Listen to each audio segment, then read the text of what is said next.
আপনারা কোনো শুভ কাজে বেরোলে কি করবেন এবং কি করলে আপনাদের সেই কাজটা আরও বেশি শুভ হবে।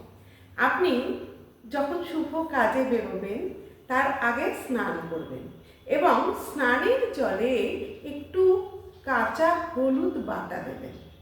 যদি সেটা সম্ভব না হয় তাহলে একটু হলুদ গুঁড়ো দেবেন। সেই জলে স্নান সেরে আপনি শুদ্ধ বস্ত্র পরে শুভ কাজে বেরোবেন এবং শুভ কাজে বেরোনোর সময় অবশ্যই সঙ্গে একটা লবঙ্গ রাখবেন।